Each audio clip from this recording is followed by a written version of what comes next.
Hi everyone. Recently when I was in Japan, I flew over to Shanghai for the day and visited a boat seat manufacturer. And Hugh runs this company. They have about 300 employees. They do everything from the casting of the bases to urethane foaming of all the seat cushions to all the sewing, assembly, everything. It's a pretty incredible factory, lots of cool stuff going on, huge batch work, lots of room for improvement, and they want to start implementing 2-second lean. So they've been on their lean journey for a little less than a year now, and they're making great progress. They've went from like shipping 5 containers a day to shipping 10 containers a day, and they still haven't even scratched the surface. And they used to do some lean activities. They put these signs up here, sweep, sort, standardize up on the wall, but it never had any effect on the culture. Now he's going to tell you how 2-second lean is being implemented in his company, and it's so cool.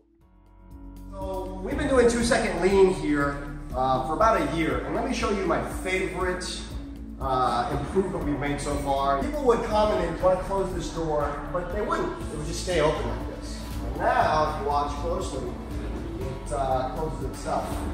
And the way we achieved that was we connected a piece of rope and a weight. And now, without electricity or power, it didn't cost anything. Here it is. And this stuff here was made out of trash. This is a defective item that we were going to throw away. And no matter how fast that you pull this up, it goes straight up, and then it comes right back down. This is what 2-second lean is about. If I could instill this in every one of my workers, if everyone came up with ideas just like our maintenance guy came up with this idea, then we wouldn't have any big problems. I mean, chase the smallest things, do the smallest changes. Work on your work desk, work on your area.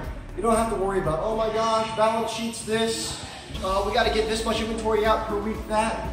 All those giant problems will go, just melt away. Thinking outside the box. I'll try this, did it work? No, it didn't work. Let me try something else. Use your head, don't use your wallet. So Hugh and Amanda, you're doing a fantastic job changing people's lives and improving the quality of work in China.